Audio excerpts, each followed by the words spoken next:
Ayo lihat sini, lihat. Kata Nabi kalau salatnya ingin sempurna dimulai dari wudu. Ya ayyuhalladzina amanu, kalimat wudu dibuka dengan kalimat iman. Idza qumtum ilas shalah, kalau kamu ingin sempurna dalam menunaikan salat, faghsilu wujuhakum, maka mulai dengan menyempurnakan wudu. Lihat baik-baik, saya tidak bermaksud mengajarkan, hanya mengulang kembali apa yang kita pelajari. Yang pokok dalam wudu itu ada 4. Sisanya sunnah. Awas kalau yang 4 ini tidak sempurna maka batal wudunya. 1, faghsilu wujuhakum, basuh wajahnya. Kalau disebutkan wajah dalam bab wudu, itu tidak ada yang lain kecuali bagian tampak muka. Jadi ya. Kalau yang punya jenggot, itu termasuk janggutnya di selai-selai. Kalau bapak kalau tidak punya jenggot atau belum punya jenggot, tidak usah maksa. Karena sunnah dalam hadis jenggot itu sunnah merawat, bukan menumbuhkan. Silakan buka tentang babul liha, bab jenggot. Itu hadis-hadis tentang sunnah jenggot, sunnah merawat bagi yang punya jenggot. Tapi yang tidak punya jenggot jangan dipaksakan. Beli arang, sok. Beli timun, tidak usah. Ya, tapi kalau ada jenggotnya silakan rawat dengan baik supaya menampakkan nilai-nilai kemuliaan. Tahan. Sekarang kita mulai. Bagaimana cara berwudu yang baik? Perhatikan baik-baik. Kata Quran faghsilu, membasuh wajah, kalimat Qurannya menggunakan kata ghasala. Ghasala itu ambil airnya, tumpahkan di tempat yang dibasuh. Ambil airnya, tumpahkan di tempat yang dibasuh. Mohon izin, tahan sebentar. Mas, sini mas. Cik, punten ya, yang kan bantosan, kadia sekedap. Sifat wudu cuma ada 3. 1, pakai keran. 2, pakai gayung. 3, air yang mengalir. Ya, seperti di sungai, ada air mengalir itu nggak ada masalah. Tapi kalau menggunakan gayung, atau semisalnya, Nabi itu diriwayatkan dalam hadis, itu sangat menghemat air. Bahkan pernah beliau kemudian berwudu, kalau kita kemudian hitung, itu hanya sejumlah pak, seaqua gelas pak, cukup. Atau yang kedua, menggunakan keran ya. Kalau sekarang kita ada keran, contoh ini kerannya. Ya, kerannya agak tinggi sedikit. Nah. Dan kita sesuaikan. Ambil airnya. Misal contoh, ghasala itu bukan ditumpahkan, ambil air, tumpahkan di tempat yang akan dibasuh begini. Yang telunjuk itu kemudian menghapus atau menghilangkan kotoran di sela-sela mata, contoh. Yang jempol menghilangkan kotoran di sela-sela telinga bagian belakang di sini. Ya. Jadi kalau misalnya saya mulai ambil airnya, kemudian saya tumpahkan di sini, yang telunjuk membersihkan di jari-jari di sini, di sela-sela mata. Yang jempol kemudian membersihkan di sela-sela di bawah telinga sini. Kemudian di selesai. 1. Tahan sebentar ya, ini praktek dulu sebentar. 2. Wa aidiakum ilal marafiq, ini yang sering keliru. Dan tangan sampai siku. Ingat, tangan bahasa Arabnya yadun. Tapi dalam ibadah itu selalu diberikan batas. Misal, ini kafun. Ini asabi'. Ini sampai sini ruslun. Sampai sini, Bapak Ibu sekalian, ini namanya mirfaq, jamannya marafiq. Sampai sini katif. Dari sini ke sini itu yad, tangan. Dalam bab salat, bab wudu, bab ibadah, tidak pernah Al-Quran dan hadis menyebutkan tangan kecuali diberikan batasnya. Nah, sekarang lihat sini. Dalam bab wudu, bahasa Qurannya mengatakan, wa aidiakum ilal marafiq, dari tangan sampai siku. Ila dalam ilmu nahu harful ghayah, huruf yang menunjuk pada tujuan, batas dari ke. Ana minal an sa'adhab min Menes ila Bekasi. Saya setelah ini akan pergi dari Menes ke Bekasi. Jadi saya berangkat dari mana? Menes. Tujuannya kemana? Bekasi. Tujuan dalam bahasa Arab menggunakan ila, harfu ghayah. Dari Menes ke Bekasi. Menes ila Bekasi. Dalam wudu, lihat, aidiakum ilal marafiq, ila sampai siku, bukan dari siku ke tangan. Jadi saat kita mengambil air wudu, ambil airnya, tumpahkan dari sini ilal marafiq sampai ke siku ke sini. balikan lagi ke depan. Jadi bukan kerannya dibeginikan, sikunya dibeginikan, takut, bukan. Jadi bukan siku diteruskan ke bawah.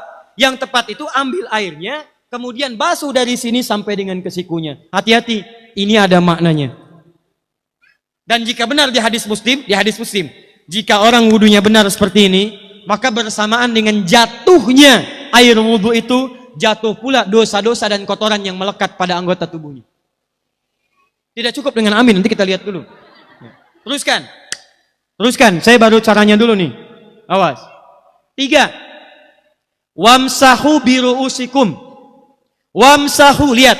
Untuk wajah pakai gosala, basuh. Tangan gosala, basuh. Tapi ketika berpindah pada yang ketiga, wamsahu, berubah jadi masaha. Masaha artinya mengusap. Kalau yang tadi membasuh, kalau masaha mengusap. Jadi yang ketiga ini tidak usah dibasuh. Jangan tumpahkan air di tempatnya, tumpahkan airnya kemudian usap tempatnya. Pertama, wamsahu biru'usikum. Masya Allah, kata Allah, bagian ketiga usap kepalanya. Awas, hati-hati. Tangan selesai pindah kemana? Bukan ke rambut, tapi kepala. Jadi dalam bab wudu yang diusap bukan rambutnya, kepalanya. Itulah keadilan Allah. Kalau yang diusap kepalanya, semua manusia yang hidup pasti punya kepala. Tapi kalau yang diusap rambutnya, ada ketidakadilan karena tidak semua orang punya kepala, punya rambut. Tuh. Nah sekarang lihat sini. Ketika kita diminta mengusap kepala, bahasanya masaha. Masaha itu begini. Ini saya punten. Bismillah. Ini ya. Ambil airnya, tumpahkan, baru kemudian diusapkan ke kepalanya. Paham ya?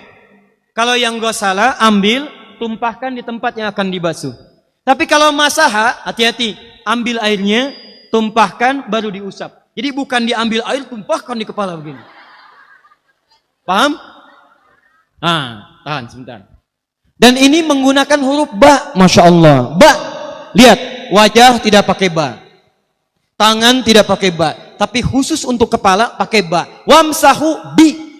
Huruf ba dalam ilmu nahu, coba dibuka yang suka ngaji, buka kitab Bughnil Labib an Kutubil A'arib halaman 29 sampai dengan 59. Di situ ada penjelasan karya Ibnu Hisham Al-Ansari. Itu ada penjelasan tentang makna huruf ba. Huruf ba itu punya 14 arti dalam bahasa Arab. Ada ilsaq, ada istighraq, ada muhabah, ada ba li tab'id. Ba li tab'id dibagi dua. Tab'id ma'al hudud wa tab'id bila hudud. Ini informasi saja, Pak. Bahasa Arab itu luar biasa. Ada mahasiswa kita orang Indonesia belajar di Kairo di Mesir di Al-Azhar. Ngambil S3. Bahasannya nulis disertasi, bahasanya tentang makna huruf ba di ayat wudu. Wamsahu biru'usikum. Dibahas, hanya membahas huruf ba, Pak, satu huruf itu dapat doktor, dapat S3. Ayo silahkan yang belum S3. Ada huruf ta, ada huruf fa, ada huruf jim sampai huruf ya, masih banyak tuh. Nah yang ba ini, kenapa pakai ba? Kata para ulama, dari huruf ba yang 14 ini ada 3 makna yang diterapkan dalam ayat wudu. Satu, istighraq. Istighraq itu membasuh keseluruhan. Jadi kalau kita ingin wudu, ambil airnya tumpahkan, basuh keseluruhan dari depan sampai ke belakang begini. Balikan lagi. Yang kedua, at-tab'id ma'at tahdid. Sebagian tapi dengan batas. Kata Imam Asy-Syafi'i, di mana batasnya ubun-ubun?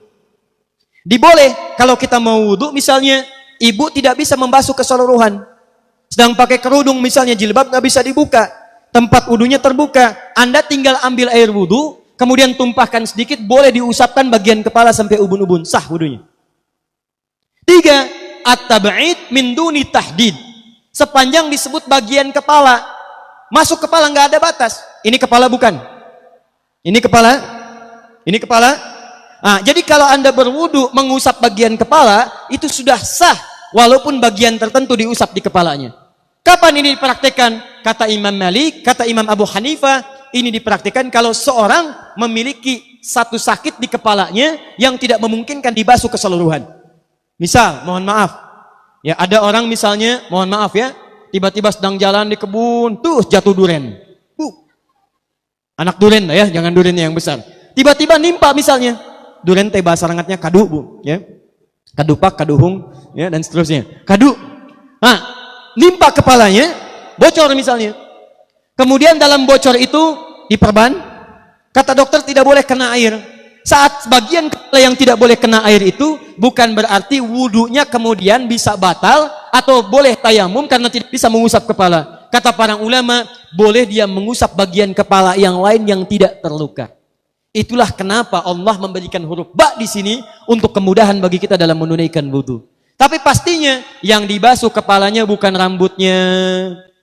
Jadi kalau ada laki-laki sudah dandan, sisiran, rapi, tiba-tiba keran dibuka, yang diusap cuma rambutnya, ulak. Itu batal wudunya. Tidak sah. Harus diulang. Terakhir kaki.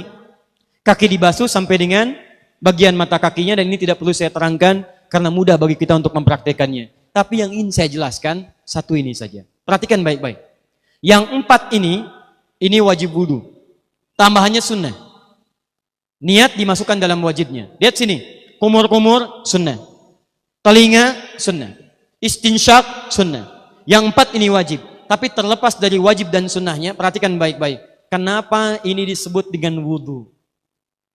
Dan hebatnya Al-Quran mengistilahkannya dengan tohara. Tohara. Apa itu tohara? Apa itu suci? Tohara. Apa itu tohara? Suci. Apa itu suci? Tohara. Ada tohara, ada nadhafah, itu beda. Kalau nadhafah, bersih luarnya, tapi belum tentu bersih dalamnya. Bisa jadi luarnya bersih tapi dalamnya najis. Misal, hewan yang paling najis apa? Yang haram. Misal hewan tadi itu, hewan babi misalnya, misal dibersihkan, dimandikan, disisir sampai bersih. Bersih tidak? Bersih, bersih. Tapi halal tidak? Suci tidak? Tidak. Al-khinziru nadhifun walakinnahu ghairu tahir. Babinya bisa bersih tapi tetap tidak halal, tidak suci dia, tetap haram, tetap najis. Paham? Tapi kalau bersih luarnya dan suci dalamnya, maka kalimatnya berubah dari nadhafah jadi tohara. Tohara. Orangnya disebut dengan tahir. Kalau rajin dikerjakan disebut dengan mutatahhir. Wudu dalam Quran disebut dengan tohara. Seakan-akan memberikan pesan, maaf, orang yang wudu itu bukan hanya bersih fisik luarnya saja. Jadi kalau orang wudunya bersih, bukan cuma wajahnya yang bersih. Kalau wudunya benar, bukan kotoran di tangan saja yang hilang. Tapi mohon maaf, fisik-fisik dalamnya itu ikut suci.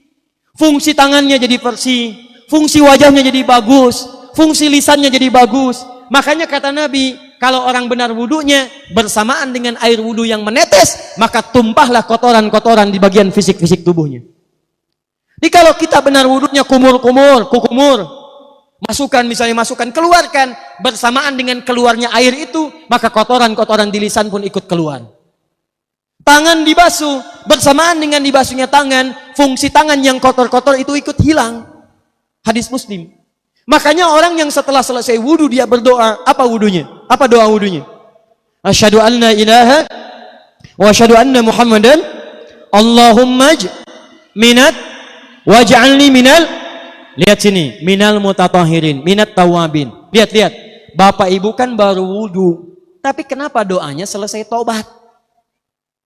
Allahumma ja'alni minat tawabin. Ya Allah, jadikan saya termasuk orang taubat.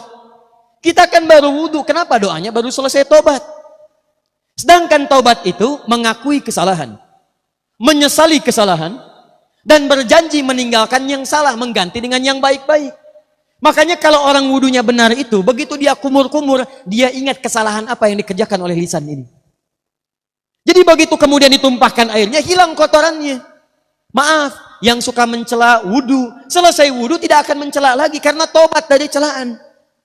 Makanya kalau wudu Anda benar, coba ingat-ingat, siapa korban dari lisan Anda yang tajam itu? Apakah ibu Anda yang pernah menangis karena lisan Anda? Apakah ayah Anda yang kecewa karena kalimat-kalimat Anda? Apakah tetangga Anda yang menjauhi Anda karena kata-kata kotor Anda?